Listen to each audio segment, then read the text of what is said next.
आप सभी का संहिताज एकेडमी में स्वागत है। और जैसे कि आप देख सकते हैं कि आज के सेशन में हम विंड स्टॉर्म्स एंड साइक्लोन्स को डिटेल में समझेंगे, इससे रिलेटेड सभी कॉन्सेप्ट्स को कवर करेंगे। और जैसे कि आप देख पा रहे हैं कि अगर आप सीटेड साइंस पेपर 2 एग्जाम देने वाले हैं तो आपके लिए ये बहुत ही बेनिफिशियल सेशन होने वाला है। So without wasting any time let's get started. और अगर आपको सीटेड से बाकी कॉन्टेंट्स देखने हैं उससे जुड़े हुए, तो आपको क्या करना पड़ेगा, आपको मेरे यूट्यूब चैनल संहिताज एकेडमी में आना पड़ेगा। वहाँ पर जो प्लेलिस्ट सेक्शन है वहाँ पर अगर आप स्क्रॉल डाउन करेंगे तो आपको बहुत तरीके की जो प्लेलिस्ट है सीटेड एग्जाम से रिलेटेड बनी हुई मिलेगी। जैसे कि मैराथन सेशन है, प्रैक्टिस सेट्स है, important topics of seated science paper 2 है, ठीक है। तो आप आराम से प्रीवियस ईयर्स क्वेश्चंस हैं तो इनको आप आराम से देख सकते हैं और आप प्रिपेयर कर सकते हैं। तो जो पहला चीज़ हमको पता होना चाहिए कि व्हाट इज़ विंड, ठीक है। ये क्वेश्चन पूछेगा नहीं बट ये हमें पता होना चाहिए क्योंकि चैप्टर के नाम में ही ये है। सो विंड मतलब क्या? Moving air is called wind. मतलब मूविंग एयर, बहती हुई हवा ही क्या कहलाती है? विंड कहलाती है। ओके।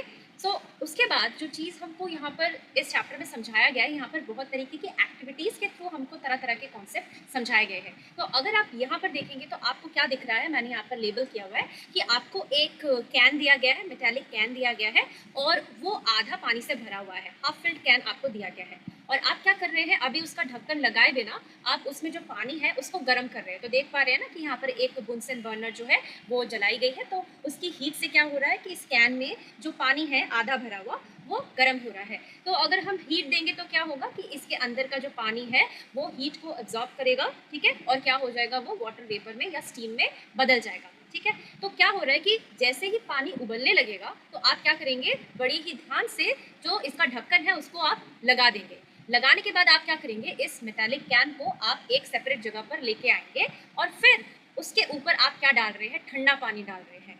ठंडा पानी डालते ही आप देख पा रहे हैं कि जो कैन का शेप है वो पूरी तरीके से बिगड़ गया है। लग रहा है जैसे इसको किसी ने पंच मारा है हर जगह से। तो देखिए ये यहाँ से बेंड हो गया है, ये यहाँ से बेंड हो गया है। तो ऐसा किस लिए हुआ, ये आपसे क्वेश्चन पूछ लिया जा सकता है कि आपको डायग्राम दे दिया रहेगा और ऐसा किस लिए हुआ वो आपसे क्वेश्चन में पूछ लिया जा सकता है। तो थोड़ा सा मैं इनको थिकनेस इसके बढ़ा देती हूँ। तो ये ऐसा डिफॉर्म क्यों हो गया कैन? तो सबसे पहले आपको क्या पता होना चाहिए कि जैसे कि जब हम पानी उबाल रहे थे तो जो हीट मिल रही थी उस हीट का इस्तेमाल करके पानी किसमें कन्वर्ट हो रही थी, वो वाटर वेपर या फिर हम कह सकते हैं स्टीम में कन्वर्ट हो रही थी। तो स्टीम क्या है, वो तो गैसियस फॉर्म है वाटर का। तो वो क्या कर रहा था कि ये जो कैन के जो वॉल है, ठीक है, उस पर इक्वल प्रेशर डाल रहा था। अब क्या हुआ, जैसे ही हमने इस कैन को अलग जगह पे लाया और इसके ऊपर ठंडा पानी डाला तो क्या हुआ कि उसमें से कुछ जो स्टीम थी उसने क्या किया, वो दोबारा से वाटर में कन्वर्ट हो गई। तो इसके चलते क्या हुआ कि जो कैन के अंदर का प्रेशर था वो हो गया लो प्रेशर, ठीक है। और जो बाहर एटमॉस्फेरिक प्रेशर था वो क्या था, हाई प्रेशर।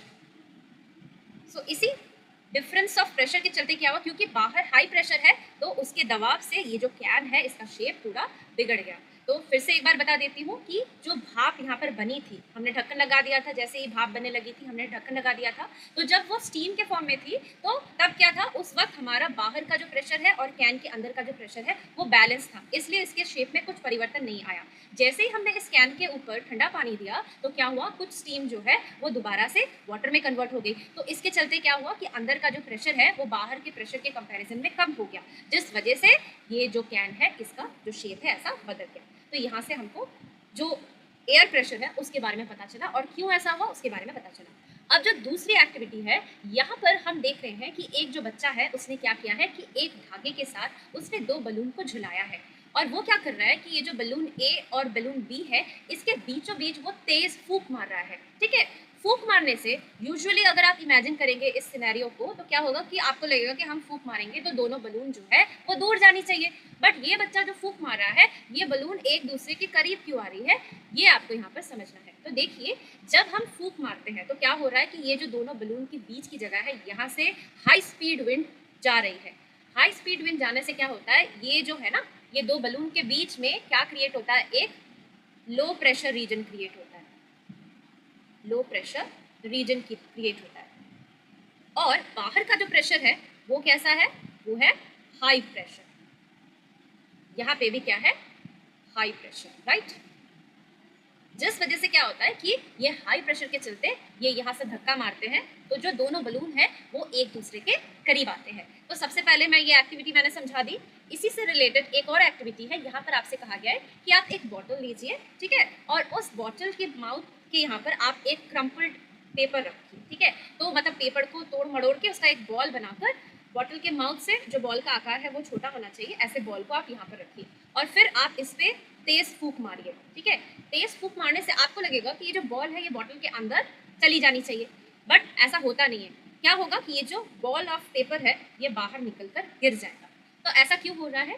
तो क्या हो रहा है कि जब हम फूंक मार रहे हैं तो वहां पर क्या है, हाई स्पीड विंड हम ब्लो कर रहे हैं, जिसके चलते क्या होता है कि एक लो प्रेशर रीजन यहाँ पे माउथ वाले पार्ट में एक लो प्रेशर रीजन क्रिएट होता है और बॉटल के अंदर का जो प्रेशर है वो क्या है, वो हाई प्रेशर है। जिसके चलते क्या होता है, क्योंकि ये हाई प्रेशर है और यहाँ पर एक लो प्रेशर रीजन क्रिएट हो रही है, तो ये धक्का मारती है इस बॉल को और ये बाहर गिर जाता है। तो ये एक और एक्टिविटी हमने देखी। अब जो तीसरी एक्टिविटी है, यहाँ पर हमको क्या करना है कि एक पतली सी पेपर स्ट्रिप लेनी है, जैसा इन्होंने लिया है, ठीक है। पतली सी पेपर स्ट्रिप लेनी है और जो पेपर स्ट्रिप का ऊपरी पार्ट है वहां पर हमको फूंक मारना है तेजी से, ठीक है। तो आपको लगेगा कि अगर हम फूंक मारेंगे तेजी से तो ये जो पेपर स्ट्रिप है ये नीचे चली आएगी, है ना, आपको ऐसा ही लग रहा है, बट ऐसा होता नहीं है। जैसे ही हम इसके ऊपरी हिस्से पे तेज से हवा मतलब तेजी से फूकेंगे तो आप देखेंगे कि ये जो ये जो पेपर स्ट्रिप है ये ऊपर की ओर उठ जा रहा है। तो ऐसा क्यों हो रहा है? तो देखिए अगेन वही कॉन्सेप्ट दोबारा से आ रहा है कि क्योंकि हम ऊपरी अबव द पेपर स्ट्रिप हम क्या कर रहे हैं, हाई स्पीड विंड ब्लो कर रहे हैं। तो यहाँ से क्या हो रहा है, हाई स्पीड विंड जा रही है। हाई स्पीड विंड जाने की वजह से क्या हो रहा है, यहाँ पर एक लो प्रेशर क्रिएट हो रहा है और नीचे क्योंकि हाई स्पीड विंड नहीं जा रही, क्योंकि हम इसके ऊपरी हिस्से से ब्लो कर रहे हैं, नीचे क्योंकि हाई स्पीड विंड नहीं है तो यहाँ की जो प्रेशर है वो कैसी है, हाई प्रेशर है। जिसके चलते क्या हो रहा है कि ये ऐसे पेपर स्ट्रिप को धकेल रहा है, जिस वजह से जो पेपर स्ट्रिप है ये ऊपर की ओर उठ रही है। तो यहाँ से हमने क्या सीखा, यहाँ से हमने सीखा कि high speed winds are accompanied by reduced air pressure। मतलब किसी भी हिस्से से अगर तेज बहाव से हवा बहे तो वहां पर क्या क्रिएट होता है, लो प्रेशर क्रिएट होता है। इसी के वजह से क्या हो रहा है कि ये पेपर स्ट्रिप ऊपर उठ रही है, ये जो पेपर का बॉल हमने बनाया है ये बॉटल के अंदर ना जाकर ये बाहर निकल कर आ रहा है, और जो ये बलून के बीच से हम तेजी से फूंक मार रहे थे तो बलून दूर ना जाकर वो करीब आ रही है। इसी के चलते क्या होता है कि जब आंधी या तूफान आती है तो जिनकी छत मजबूत नहीं होती है तो क्या होता है कि छत के ऊपर से, सपोज ये जो छत है इसके ऊपर से क्या हो रहा है, हाई स्पीड विंड ब्लो कर रही है, ठीक है। तो छत के ऊपर से हाई स्पीड विंड ब्लो कर रही है यानी कि यहाँ पर लो प्रेशर है, तो क्या होता है छत के ठीक नीचे क्या होता है, हाई प्रेशर होता है, जिस वजह से क्या होता है कि छत उड़कर निकल कर चली जाती है जब भी तेज आंधी आती है। तो ये जो लाइन है कि high speed winds are accompanied by reduced air pressure, this is very very important, ठीक है। इससे रिलेटेड आपको कॉन्सेप्चुअल क्वेश्चन पूछ लिया जा सकता है सीटेट पेपर 2 में, ठीक है। तो यहाँ से हमने दूसरा कॉन्सेप्ट जो है ये सीखा। अब जो एक चीज़ हम करेंगे यहाँ पर, हम एक्टिविटी में क्या कर रहे हैं कि हमने एक ग्लास लिया है, उसमें नॉर्मल टैप वाटर हमने भर के रखा है, ठीक है। और यहाँ पर हमने एक टेस्ट ट्यूब को लिया है, टेस्ट ट्यूब के माथे पर हमने क्या अटैच किया हुआ है, बलून को टाइटली अटैच किया हुआ है। सो अभी देखिए बलून कैसा है, बलून अभी तक जैसा है कि सिकुड़ा हुआ है, ओके। अब हम क्या कर रहे हैं कि ये वाला जो सेटअप है इसी को हम क्या कर रहे हैं, हॉट वाटर में डुबो रहे हैं, ठीक है। तो क्या हो रहा है, आप देख पा रहे हैं ना, यहाँ पर बलून का शेप में क्या कुछ परिवर्तन आ रहा है। तो यहाँ पर हम देख रहे हैं कि बलून का जो शेप है वो थोड़ा सा फूला है, तो यहाँ पर बलून इन्फ्लेट्स, मतलब बलून फूल चुका है यहाँ पर, ठीक है। ऐसा क्यों हुआ, क्या आप मेरे को बता सकते हैं ऐसा क्यों हुआ?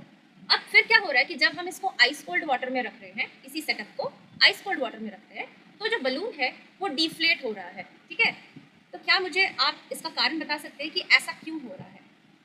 अगर आपने ठीक से पढ़ा होगा तो आप इसका रीज़न बता पाएंगे। तो हमने क्या पढ़ा है कि जो टेस्ट ट्यूब थी उसके अंदर एयर थी, राइट। अब जैसे ही हमने इस सेटअप को बॉइलिंग वाटर में या हॉट वाटर में डुबोया तो क्या हुआ, जो एयर था टेस्ट ट्यूब के अंदर वो क्या किया, वो एक्सपैंड किया। एक्सपैंड करने से क्या हुआ कि वो बलून के सभी सरफेसेस पर प्रेशर क्रिएट करने लगा, जिस वजह से जो बलून है वो फूल गई। तो हमने यहाँ से क्या सीखा कि एयर एक्सपैंड्स ऑन हीटिंग, जिस वजह से जो बलून है वो फूल गई। अब जैसे ही इसी सेटअप को हमने आइस कोल्ड वाटर में रखा तो क्या हुआ कि ये जो बलून था वो सिकुड़ गया। ठीक है, क्यों ऐसा हुआ? क्योंकि जो एयर थी वो कॉन्ट्रैक्ट कर गई, वो कॉन्ट्रैक्ट कर चुकी। इसलिए क्योंकि यहाँ पर जो तापमात्रा है या जो तापमान है वो घट गया है। तो यहाँ से हमने क्या सीखा कि एयर कॉन्ट्रैक्ट्स ऑन कूलिंग। सो यहाँ से भी बहुत बार सीटेट के पेपर में क्वेश्चन पूछा गया है कि क्यों बलून फूलता है या किस सेटअप में बलून फूलेगा, किस सेटअप में जो बलून है वो डिफ्लेट करेगा, क्यों वो डिफ्लेट कर रहा है। तो इस टाइप के क्वेश्चन आपको पूछे जाएंगे। सो एक और बार मैं बता देती हूँ कि जो एयर होती है उसको अगर हम हीट दे तो वो एक्सपैंड करती है। ठीक है, यानी कि वो ज़्यादा जगह घेरती है, जिसके चलते ये बलून जो है वो फूला, क्योंकि उसने ज़्यादा जगह घेरी, वो एक्सपैंड की, तो उसने एक प्रेशर क्रिएट किया जिस वजह से बलून फूला। और जब हम कूल डाउन करते हैं तो एयर कॉन्ट्रैक्ट करता है, तो क्या हो जाता है कि तब बलून डिफ्लेट कर जाता है। आगे बढ़ेंगे तो यहाँ पर एक जो एक्टिविटी है, यहाँ पर हमको क्या कहा गया है कि हम एक लकड़ी के तिनके से दो क्या करेंगे, पेपर बैग्स को अटैच करेंगे। ठीक है, तो ये है सेटअप। अब क्या कर रहे हैं हम कि एक पेपर बैग के नीचे हम कैंडल जलाएंगे और दूसरे को यूं ही छोड़ देंगे।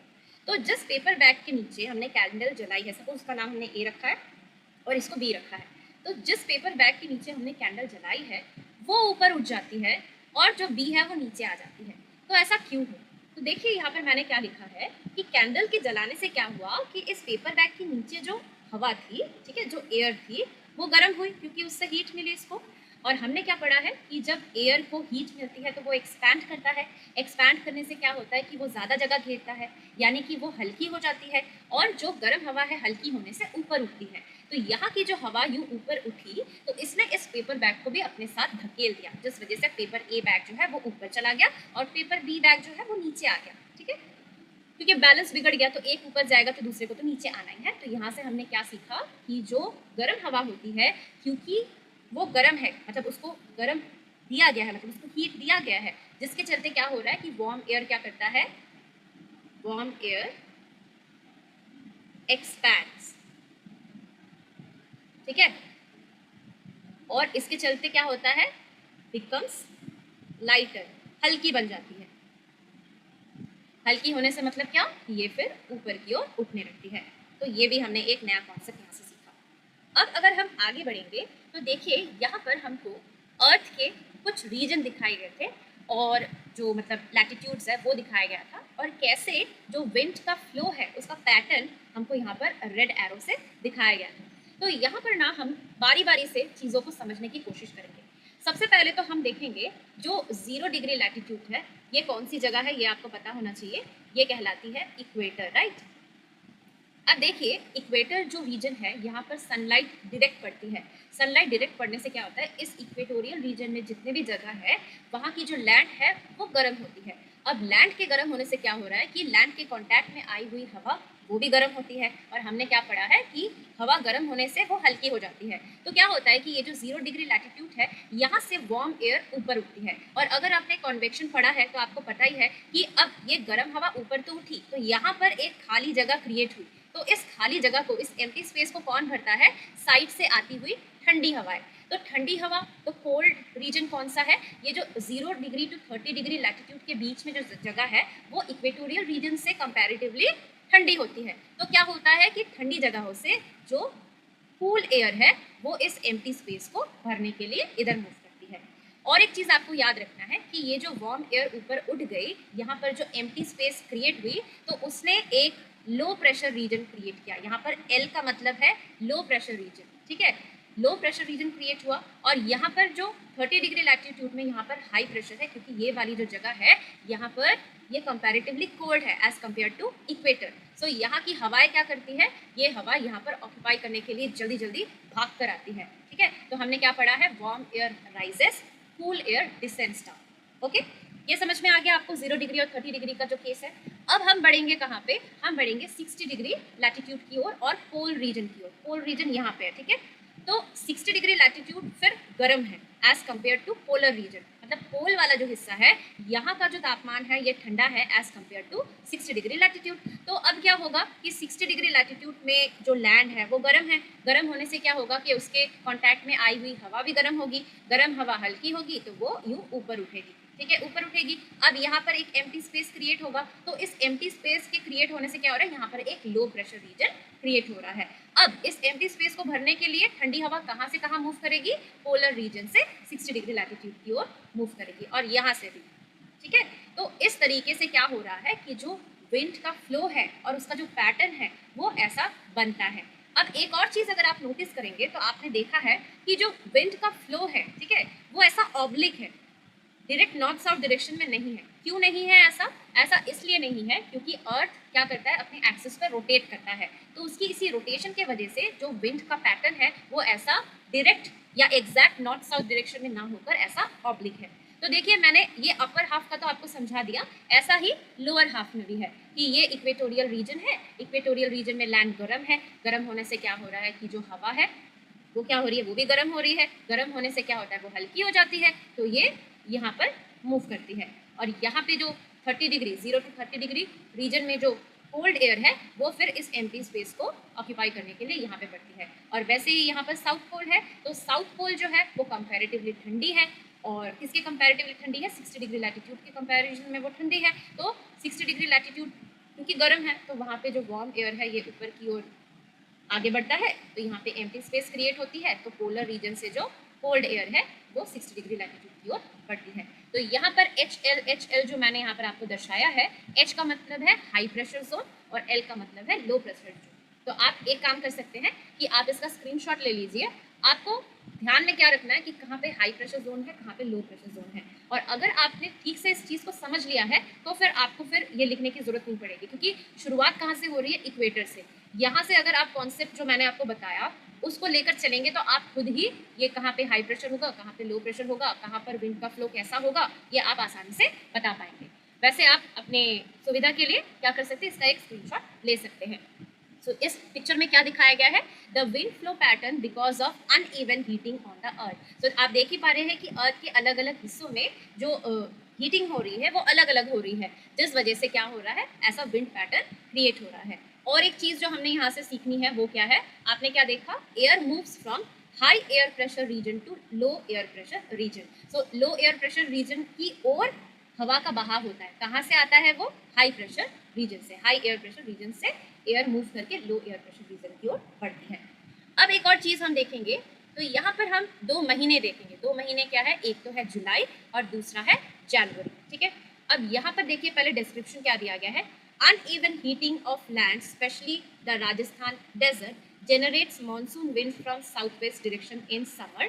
These winds carry lots of water from the Indian Ocean. तो अगर आप देखें गर्म जो मौसम है, मतलब समर जो सीजन है, उस वक्त क्या होगा, ये जो राजस्थान वाला एरिया है यहाँ पे क्या है, डेजर्ट है, तो यहाँ पर क्या होता है कि जैसे बालू बहुत ही ज़्यादा गर्म हो जाता है, ठीक है। तो बालू बहुत ही ज़्यादा गर्म होने से क्या होता है कि इस डेजर्ट एरिया के कांटेक्ट में जो हवाएं हैं वो क्या है, वो भी गर्म हो जाती है। हवा गर्म होने से क्या होती है, हवा ऊपर की ओर उठने लगती है, ठीक है। अब आपने लैंड ब्रीज और सी ब्रीज तो पढ़ा ही होगा। सी ब्रीज कब होता है, सी ब्रीज होता है डे टाइम, राइट, और लैंड ब्रीज कब होता है, वो होता है नाइट टाइम। ये मैं क्यों बता रही हूँ आपको अभी समझ में आ जाएगा। तो देखिए अभी यहाँ पर राजस्थान डेजर्ट बहुत ही ज़्यादा गर्म है क्योंकि समर सीजन है, और उसी रीजन के कांटेक्ट में आई हुई हवा भी गर्म हो जाती है। हवा गर्म होने से वो एक्सपैंड करती है और हल्की हो जाती है, तो वो ऊपर की ओर उठ जाती है। अब क्या होता है, यहाँ पर एक एम्प्टी रीजन क्रिएट होता है या लो एयर प्रेशर रीजन क्रिएट होता है। तो फिर यहाँ पर जो हवाएं हैं वो ऑक्यूपाई करने के लिए, मतलब कूल एयर ये वाली जगह ऑक्यूपाई करने के लिए भाग भाग कर आती है। तो ये जो कूल एयर है ये आती कहाँ से है, ये आती है नज़दीकी जो भी वाटर बॉडीज है वहाँ से। बट यहाँ पर हमारी इंडियन ओशन है, सो इंडियन ओशन से जो ठंडी ठंडी हवाएं है वो हमारे देश के यहाँ पर एंटर करती है, जिसको हम किस डायरेक्शन से एंटर करती हुई हमको नजर आ रही है, वो है साउथ वेस्ट डायरेक्शन। तो अगर हम जो डायरेक्शन है उनको लोकेट करें, यहाँ पे नॉर्थ है, यहाँ पर साउथ है, यहाँ पर ईस्ट है और यहाँ पर वेस्ट है, तो ये वाले हिस्से से आ रही है, तो यहाँ पर क्या है, साउथ वेस्ट। तो देखिए जो विंड का पैटर्न है वो क्या हो रहा है, इंडियन ओशन से होकर, मतलब साउथ वेस्ट डायरेक्शन से वो क्या कर रहे हैं, हमारे इंडिया जो हमारे कंट्री है वहाँ पर एंटर कर रही है। और क्योंकि ये समंदर से आ रही है, जिस वजह से क्या हो रहा है कि इसमें मॉइस्चर होता है, ठीक है, तो ये बरसात लाती है। इसीलिए यहाँ पर देखिए कौन सा मंथ दिया गया है, जुलाई। तो इसी महीने क्या होता है, रेनी सीजन स्टार्ट होने लगता है, क्योंकि मानसून जो विंड्स, मतलब जिसमें मॉइस्चर भर भर के है, वो एंटर करती है और बारिश करवाती है। तो ऐसा क्यों हो रहा है, क्योंकि uneven heating of the land के वजह से ऐसा हो रहा है, स्पेशली कहाँ पे, राजस्थान डेजर्ट में। ओके, अब आते हैं हम जनवरी महीना देखेंगे। जनवरी महीना मतलब क्या, कि जो लैंड है अभी वो ठंडी है और जो ओशन में पानी है वो कंपैरेटिवली गर्म है। तो यहाँ पर एक बार पढ़ लिया जाए, uneven heating of land and water in winter generate winds from northwest colder land. These colder winds carry little water, hence bring small amount of rain in winter. So अब क्या हो रहा है कि सर्दी पड़ चुकी है, सर्दी पड़ चुकी है तो क्या हो रहा है कि ये जो हिमालयन जो बेल्ट है यहाँ पर क्या है, सबसे ज़्यादा ठंड है। तो अगर हम यहाँ पर फिर से डायरेक्शन को प्लॉट करें, नॉर्थ, साउथ, ईस्ट, वेस्ट, अब क्या हो रहा है हमारा इस वाले पार्ट में क्या है, इस वाले नॉर्थ वेस्ट पार्ट में, सॉरी नॉर्थ ईस्ट पार्ट में हमारा क्या है, हिमालयन बेल्ट है। तो यहाँ पर क्या होगा, ठंड बहुत ज़्यादा है। ठंड बहुत ज़्यादा है मतलब क्या है कि यहाँ से जो ठंडी हवाएं हैं, जहाँ पर गर्म है, मतलब लो एयर प्रेशर रीजन है, वहाँ पर बढ़ेगी। तो अगर आपने ये जो लैंड ब्रीज पढ़ी होगी तो हमने क्या पढ़ा था कि लैंड ब्रीज रात के दौरान में होता है, बट वही कॉन्सेप्ट हम यहाँ पर लगाएंगे। लैंड ब्रीज मतलब क्या कि इस वक्त जो लैंड है वो ठंडी है, ठीक है, और जो वाटर बॉडी है यानी कि जो समंदर का पानी है वो गर्म है। तो समंदर का पानी गर्म है मतलब क्या, समंदर के पानी के कांटेक्ट में आई हुई हवा वो भी गर्म होगी, वो गर्म होगी तो वो एक्सपैंड करेगी और वो हल्की हो जाएगी तो वो ऊपर उठेगी। तो क्या हो रहा है, सी वाटर के कांटेक्ट में आई हुई हवाएं ऐसी ऊपर उठ रही है। तो अभी यहाँ पर एम्प्टी स्पेस या लो एयर प्रेशर रीजन फॉर्म हो रहा है। तो अब क्या होगा कि जो कूल एयर है जो कि ये हिमालयन बेल्ट के यहाँ से फ्लो हो रही है, तो ये नॉर्थ ईस्ट डायरेक्शन से कूल एयर क्या करती है, इंडियन ओशन की तरफ या ऐसे लोअर मोस्ट रीजन में ये मूव करके आती है। अब क्योंकि इस वक्त क्या होता है, सर्दी का मौसम है, तो इसमें जो एयर है उसमें मॉइस्चर की कमी होती है, तो ज़्यादा रेनफॉल होता नहीं है विंटर सीजन में। तो यही चीज़ यहाँ पर बताई गई है कि uneven heating of land and water in winter generate winds from the north west colder land. तो आपको ध्यान में रखना है कि विंड पैटर्न क्यों क्रिएट होती है।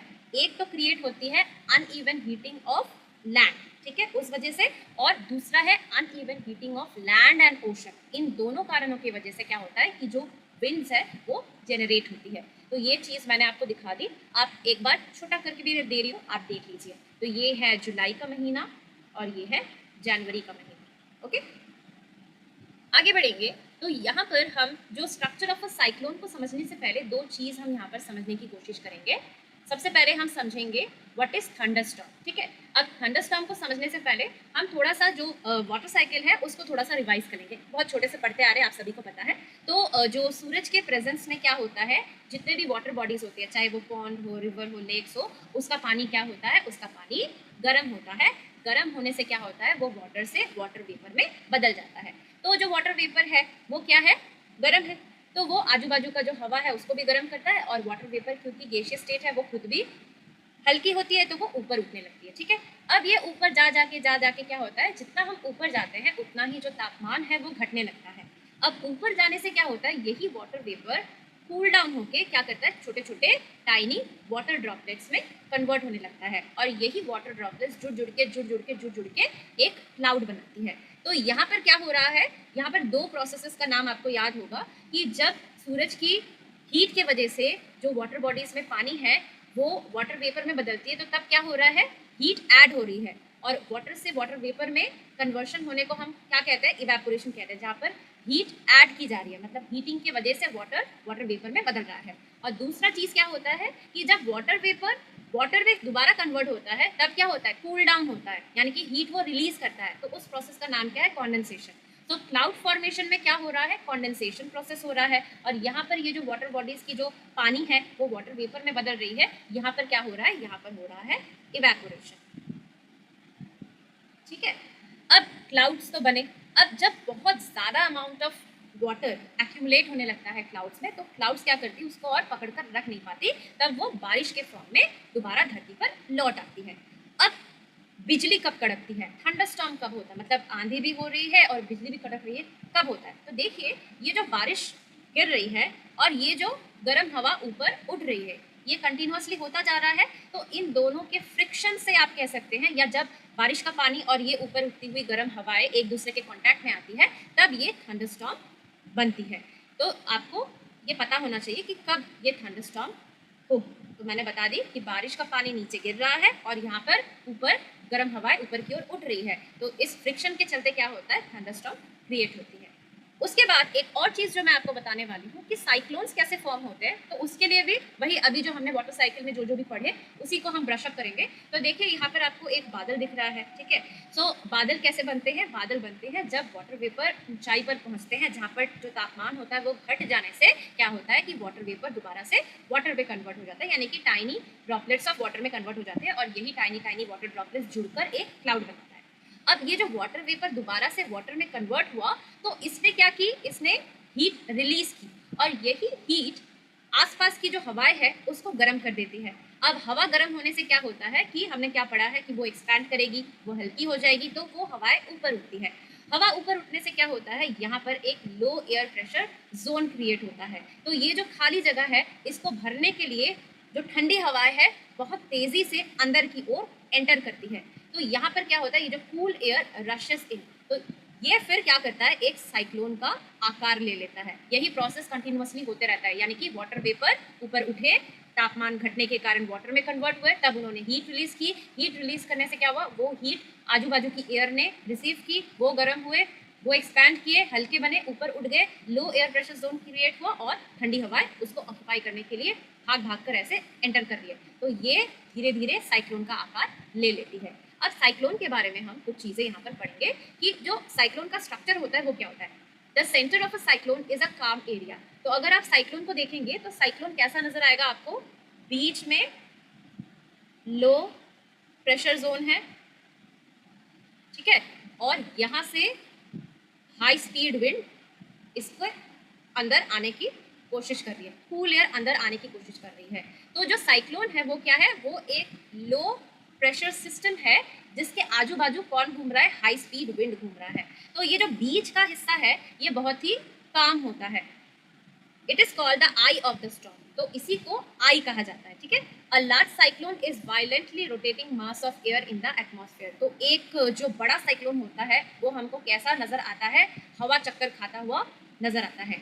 10 to 15 किलोमीटर हाई, जो कि 10 से 15 किलोमीटर हाई हो सकता है। The diameter of the I varies from 10 to 30 kilometre. तो ये जो आई का डायमीटर है वो 10 से 30 किलोमीटर तक वेरी कर सकता है। It is a region free of clouds and has light winds. तो ये जो आई वाला हिस्सा है यहाँ पर कोई भी क्लाउड्स नहीं होती है और यहाँ पर हल्की हल्की हवा चलती है। अराउंड दिस काम एंड क्लियर आई, इसी आई जहाँ पर बहुत ही काम है, ठीक है, बहुत ही शांत जगह है, there is a cloud region of about 150 kilometre in size. तो ये आई वाला हिस्सा और उसके आजू बाजू 150 किलोमीटर तक की दूरी तक फैला हुआ क्या होता है, क्लाउड रीजन होता है। In this region there are high speed winds. तो इसी क्लाउड वाले रीजन में क्या होता है, हाई स्पीड विंड्स होती है, जहां पर 150 से 250 तक की किलोमीटर पर आवर की स्पीड में जो विंड है वो ब्लो करती है। And thick clouds with heavy rain, और यहाँ पर क्या होता है, बहुत ही घने बादल होते हैं और बहुत ही भारी बरसात होती है। Away from this region the wind speed gradually decreases. तो ये क्लाउडी जो रीजन है, आई के आजू बाजू जो क्लाउड्स है वहां पर ही हाई स्पीड विंड्स चलती हैं, उससे दूर क्या होता है, धीरे धीरे जो विंड की स्पीड है वो घटने लगती है।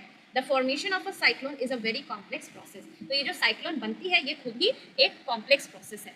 तो यहाँ पर आप देखिए एक फ्लो चार्ट के फॉर्म में बुक में दिया गया था कि किस तरीके से जो साइक्लोन्स है वो बनती है। मैंने आपको डायग्रामेटिक वे में तो ऑलरेडी समझा दिया है, बट इस फ्लो चार्ट का आप स्क्रीनशॉट ले सकते हैं, वेरी वेरी इंपॉर्टेंट। तो देखिए क्या बताया गया है, difference of temperature between two region. तो दो जगह है, वहां पर क्या हो रहा है, टेम्परेचर में डिफरेंस है। अब क्योंकि टेम्परेचर में डिफरेंस है तो यहाँ पर क्या होगा कि गर्म हवा ऊपर उठेगी और जो ठंडी हवा है वो इस जगह को घेरेगी। गर्म हवा ऊपर उठेगी, ठंडी हवा उस जगह को लेगी। तो इससे क्या होता है कि कन्वेक्शन करंट क्रिएट होता है एयर में। So sets convection in air. Warm air rises creating a low pressure area. तो मैंने जो बताया कि वार्म एयर ऊपर उठेगी तो यहाँ पर एक एम्प्टी स्पेस क्रिएट होगा, तो यहाँ पर क्या एरिया है, लो प्रेशर एरिया है। Cool air converges to the low pressure area. अब क्या होता है, आजू बाजू से जो ठंडी हवाई है वो इस लो प्रेशर रीजन को ऑक्यूपाई करने के लिए आगे बढ़ती है। Warm air rises cools and the water vapor condenses to form clouds. अब क्या होता है कि ये जो गर्म हवाएं हैं ये ऊपर उठती है, अब बहुत ऊंचाई पे जाने से, तापमान कम होने से क्या होता है कि फिर वो जो वाटर वेपर से वो दोबारा से क्या बन जाती है, वाटर, और फिर वाटर ड्रॉपलेट्स जुड़ जुड़ के क्लाउड्स बनाती है. The bigger water drops in the cloud fall to the ground as rain, hail और स्नो. तो ये जो जब क्लाउड और पकड़ कर रख नहीं पाती पानी को, तो वो बारिश के फॉर्म में, हेल के फॉर्म में या फिर स्नो के फॉर्म में हमारे ग्राउंड पे आती है. Falling water droplets and rising air move vigorously. अब ये जो बारिश का पानी है ये भी बहुत तेजी से नीचे आ रहा है और वार्म एयर भी बहुत तेजी से ऊपर जा रहा है. तो इन दोनों के ऐसे मूवमेंट की वजह से थंडरस्टॉर्म क्रिएट होता है. Under certain weather condition storms में डेवलप इनटू साइक्लोन्स, और ऐसे करते करते ही आगे चलकर ये साइक्लोन का रूप ले लेती है. अब यहाँ पर कुछ प्रिकॉशंस है, यहाँ से भी बहुत बार क्वेश्चन एग्जाम में पूछे गए हैं, तो उसको हम जल्दी से पढ़ लेंगे. If a storm is accompanied by lightning, तो अगर आंधी के साथ क्या हो रहा है कि बिजली भी कड़क रही है, ठीक है, आवाज आ रही है, ठीक है, we must take the following precautions. तो हमको क्या क्या सावधानी बरतनी चाहिए, तो यहाँ पर बताया है. Do not take shelter under an isolated tree. एक अकेले पेड़ के नीचे आपको शेल्टर नहीं लेनी है, ठीक है, आश्रय नहीं लेना है जब लाइटनिंग हो रही हो. If you are in a forest take shelter under a small tree. अगर आप किसी फॉरेस्ट में हैं तो जो सबसे छोटी पेड़ है उसके नीचे आप क्या लें, आश्रय लें. Do not lie on the ground, और जो ग्राउंड है उस पर आप लेट ना जाए, ठीक है. Do not take shelter under an umbrella with a metallic end. So किसी भी छाते का जिसका जो एंड है वो मेटालिक है उसके नीचे आपको शेल्टर नहीं लेनी है. Do not sit near a window, और कभी भी जो खिड़की है उसके पास नहीं बैठना है. Open garages, storage sheds, metal sheds are not safe places to take shelter. तो अगर आपको गराज दिख गया खुला हुआ, या कोई स्टोरेज प्लेस दिख गया, या मेटालिक शेड दिख गया, वहाँ पर आपको लगेगा कि आप एकदम सुरक्षित रहेंगे, बिल्कुल नहीं जाना है उन जगहों में शेल्टर लेने के लिए. अ कार और a bus is a safe place to take shelter. So जो कार या बस होती है वो सेफ प्लेस है. जब लाइटनिंग हो रही हो और बहुत ही जोर की आंधी आई हुई हो, उस वक्त आप शेल्टर ले सकते हैं कार और बस में. If you are in water get out and go inside a building. अगर सपोज आप स्विमिंग कर रहे थे, ठीक है, आप स्विमिंग प्रैक्टिस कर रहे थे और अचानक से वेदर बदल गया, ठीक है, लाइटनिंग होने लगी, तो झट से आपको पानी से निकल कर आना है और किसी बिल्डिंग के अंदर चले जाना है. तो साइक्लोन तो बहुत कुछ हमने डिस्कस कर लिया. यहाँ पर आप देख पा रहे हैं कि एक टॉर्नेडो की पिक्चर दी गई है. टॉर्नेडो क्या चीज़ है, ये एक डार्क फनल शेपेड क्लाउड है जो कि आसमान से लेकर भूमि तक फैला हुआ होता है. तो आप देख ही पा रहे हैं एक ऐसा इसका फनल शेपेड क्लाउड बना हुआ है इस टाइप का. तो ये स्काई से लेकर ग्राउंड तक फैला हुआ होता है. तो टॉर्नेडो के बारे में इतना ही जो था हमको पता होना चाहिए था. उसके बाद जो साइक्लोन होते हैं उनको अलग अलग नाम से जाना जाता है हमारे विश्व में. जैसे कि अमेरिकन कॉन्टिनेंट में इसको हरिकेन कहा जाता है. तो जो साइक्लोन्स हैं उनको हम अमेरिकन कॉन्टिनेंट में किस नाम से जानते हैं, हरिकेन नाम से जानते हैं. और फिलीपींस और जापान में इनको टाइफून नाम से जाना जाता है. तो यहाँ से भी क्वेश्चन एक बार पूछ लिया गया था. तो ये वेरी वेरी इंपॉर्टेंट है. यहाँ पर जो भी मैं डिस्कस करा रही हूँ सब कुछ ही इंपॉर्टेंट है. आगे बढ़ेंगे तो यहाँ पर हमसे कहा गया है action on the part of people. तो अगर आपको कोई इंफॉर्मेशन दी जाती है कि बहुत तेज आंधी आने वाली है, हाँ, या फिर कोई भी नेचुरल डिजास्टर होने वाला है, तो फिर हमको क्या करना चाहिए. तो यहाँ पर पहला स्टेप क्या बताया है, we should not ignore the warnings issued by the meteorological department through TV, radio, newspaper. तो जब भी ऐसा कोई सिचुएशन होता है तो हमको थ्रू टीवी, रेडियो या न्यूज़पेपर हमको वार्निंग्स दी जाती है, हमको आगाह किया जाता है. We should make necessary arrangements to shift the essential household goods, domestic animals and vehicles etc. to safer places. और हमको ये भी मतलब ध्यान में रखना है कि जब भी हमको वार्निंग मिले तो हम क्या करें, हमारे घर की जो ज़रूरी चीज़ें हैं हम ऐसे अरेंजमेंट्स बनाएं कि हमारे घर की जो ज़रूरी चीज़ें हैं, हमारे पास अगर कोई डोमेस्टिक एनिमल्स है या हमारे पास कोई व्हीकल्स है तो उनको सेफ प्लेस में क्या करना पड़ेगा, हमको शिफ्ट करना पड़ेगा. Avoid driving on roads through standing water. तो कहीं पर पानी रुका हुआ है, सपोज फ्लड वाला सिचुएशन हो गया है, बहुत ज़्यादा पानी रुका हुआ है, और उस वक्त आप ड्राइविंग बिल्कुल ना करें एज फ्लड्स में हैव डैमेज द रोड. क्योंकि फ्लड के चलते क्या होता है, कभी कभार जो रास्ते होते हैं वो डैमेज हो जाते हैं, तो उससे एक्सीडेंट्स या और भी नुकसान हो सकता है आपको. Keep ready the phone numbers of all emergency services like police, fire brigade, then medical centres. ठीक है, तो इमरजेंसी नंबर्स जैसे एम्बुलेंस का, पुलिस का, फायर ब्रिगेड का, मेडिकल सेंटर्स का, इनके जो नंबर्स है ये आपको हैंडी रखना है, आपके पास रखना है. Some other precautions if you are staying in a cyclone hit area. So अगर आप ऐसे रीजन पे रहते हैं जहाँ पर साइक्लोन होती ही है तो आपको कौन कौन सी प्रिकॉशंस लेनी है. तो do not drink water that could be contaminated. तो ऐसा पानी नहीं पीना है जो कि आपको लग रहा है कि वो कॉन्टैमिनेटेड है, मतलब पीने लायक नहीं है. Always store drinking water for emergencies. तो आपको वार्निंग्स तो पहले से ही दी जाती है, तो आपको क्या करना है, आपको देख लेना है कि पीने लायक पानी आप प्रॉपर्ली स्टोर करके रखें. Do not touch wet switches and fallen power lines. तो गिरी हुई तार या भीगे स्विचेस को टच नहीं करना है. Do not go out just for sake of fun. तो ये बहुत लोग करते हैं, लोगों को बड़ा मजा आता है, वो मजे मजे में ऐसे ही बाहर निकल जाते हैं, बट इससे उनकी जान को खतरा भी हो सकता है। Do not pressurise the rescue force by making undue demands. अब आपको रेस्क्यू करने के लिए जो लोग आए हैं उनको अनड्यू डिमांड्स, मतलब आप बोल रहे हैं कि हमको ये चाहिए, हमको वो चाहिए, उस हालात में वो आप तक पहुंचे हैं आपको रेस्क्यू करने के लिए, तो अनड्यू डिमांड्स नहीं करनी है। Cooperate and help your neighbours and friends. तो जब भी आप ऐसे सिचुएशन में फंस जाए तो आप अपने फ्रेंड्स को, अपने पड़ोसियों को मदद करें, उनके साथ कोऑपरेट करें। We have learn that all storms are low pressure system. तो अभी तक हमने जो भी पढ़ा, हमको क्या पता चला कि सभी जो आंधी होती है वो क्या है, लो प्रेशर सिस्टम है। Wind speed plays an important role in the formation of storm. तो इनके बनने में, मतलब स्टॉर्म्स के बनने में विंड स्पीड बड़ा ही अहम रोल प्ले करती है। It is therefore important to measure the wind speed. इसलिए ये बहुत जरूरी है कि हम विंड स्पीड को मेजर करें।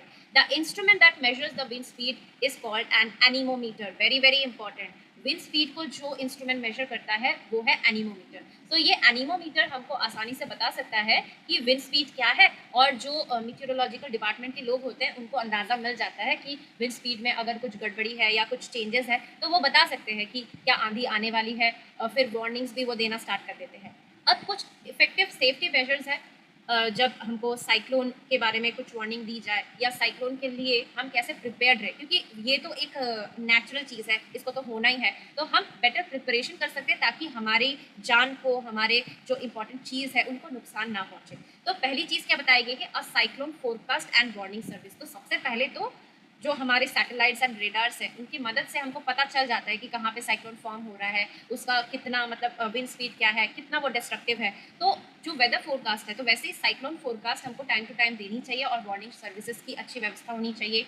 Rapid communication of warnings to the government agencies. और जब हमको पता चले कि कहीं पर जो स्ट्रॉन्ग कोई या डिस्ट्रक्टिव साइक्लोन फॉर्म हो रही है तो इसको प्रॉपरली कन्वे करना चाहिए गवर्नमेंट एजेंसीज को, फिर बंदरगाह जो होते हैं, पोर्ट्स होते हैं, फिशरमैन को, शिप्स को, ठीक है, और जनरल पब्लिक्स को भी इन्फॉर्म करना चाहिए, कम्युनिकेट करना चाहिए। और हमको जो साइक्लोन शेल्टर्स है, मतलब सपोज साइक्लोन हमारे जहाँ पर हम रहते हैं वहाँ पर हिट कर रहा है, तो हम कोई सेफ शेल्टर्स भी क्रिएट करें ताकि हम टेम्पोररीली वहाँ पर शिफ्ट करें जब तक जो तबाही वगैरह करने वाला है साइक्लोन वो खत्म ना हो जाए। So construction of cyclone shelters in the cyclone prone areas and administrative arrangements for moving people fast to safer places. और एडमिनिस्ट्रेटिव अरेंजमेंट्स भी करनी है ताकि जैसे ही हमको वार्निंग मिले तो हम जल्दी से लोगों को, उनके डोमेस्टिक एनिमल्स को, जो भी कीमती चीज़ें हैं, पेपर्स हैं, या जो भी ज़रूरत की चीज़ें हैं, उनको हम सेफर प्लेस में क्या कर सकें, शिफ्ट कर सकें। अब एक और चीज़ जो यहाँ पर देखनी है, factors that contribute to the development of cyclones. So cyclones के बनने में कौन कौन से फैक्टर्स रिस्पॉन्सिबल है, तो पहली है विंड स्पीड, फिर है विंड डायरेक्शन, तीसरा है टेम्परेचर, और चौथा है humidity. So this is also very very important. यहाँ से क्वेश्चन पूछ लिया जा सकता है कि साइक्लोन के बनने में कौन कौन कंट्रीब्यूट करता है, तो ये चारों चीज़ें कंट्रीब्यूट करती है। और यहाँ पर क्या लिखा गया है, स्टार मार्क करके, very very important, high speed winds and air pressure difference can cause cyclones. तो जैसे कि आपने देखा कि जैसे ही कहीं पर लो प्रेशर रीजन क्रिएट होता है तो कूल एयर उसको ऑक्यूपाई करने के लिए क्या करती है, भागती है। तो इसी से क्या होता है, धीरे धीरे धीरे धीरे साइक्लोन जैसा फॉर्मेशन हो सकता है। और यहाँ पर हाई स्पीड विंड्स और जो एयर प्रेशर में डिफरेंस है वही साइक्लोन का कॉज है। एक और चीज़ जो यहाँ पर आपको देखनी है कि जो साइक्लोन अलर्ट या साइक्लोन वॉच होता है उसको 48 आवर्स पहले ही, मतलब जब स्टॉर्म होने वाला है उसके 2 दिन पहले से ही साइक्लोन अलर्ट या साइक्लोन वॉच जारी कर दी जाती है ताकि लोगों तक इसकी इन्फॉर्मेशन पहुंचे। और जो साइक्लोन वार्निंग होती है वो 24 घंटे पहले से ही देना स्टार्ट कर देते हैं एक्सपेक्टेड स्टॉर्म के पहले, ठीक है। सैटेलाइट्स और रेडार्स का काम क्या है, ये साइक्लोन कहाँ पर बन रही है या कितना इसका फोर्स होगा, ठीक है, कितने स्पीड से विंड फ्लो कर रही है इसके आजू बाजू, इन सब की इन्फॉर्मेशन सैटेलाइट्स और रेडार्स की मदद से ही पता चलता है। तो जो वेदर फोरकास्टिंग होती है वो इनकी मदद से ही हो पाती है। आशा करती हूँ कि मैं आपको इस चैप्टर को और इससे जुड़े कंसेप्ट्स को आसान तरीके से, अच्छे तरीके से समझा पाई। अगर आपको मेरा आज का पढ़ाना पसंद आया हो और अगर आपको इससे कुछ भी मदद मिली हो तो आप कमेंट करके भी मेरा प्रोत्साहन बढ़ा सकते हैं, और इस वीडियो को लाइक एंड शेयर भी ज़रूर करिए ताकि आप जैसे जितने भी सीटेट की प्रिपरेशन कर रहे हैं उन तक ये वीडियो पहुँचे, और आपके लाइक्स, शेयर्स, ये सभी मेरे को मोटिवेट करते हैं। इवन आप अगर कमेंट भी करते हैं तो वो भी मेरे को मोटिवेट करता है। तो अगर आपको मेरे चैनल के साथ जुड़ना है तो आप मेरे चैनल सनिताज अकेडमी को सब्सक्राइब जरूर कीजिएगा। सब्सक्राइब करते वक्त जो बेल आइकन है उसको प्रेस करके रखें ताकि मेरे चैनल पर जितनी भी वीडियोस की अपडेट्स हैं वो आपको टाइम टू टाइम मिलते रहे और आपसे कोई भी वीडियो ना छूटे। ऐसे ही वीडियोस के साथ और ऐसे ही प्रिपरेटरी सेशंस के साथ मेरी आपसे दोबारा मुलाकात होगी। Children take care and bye bye.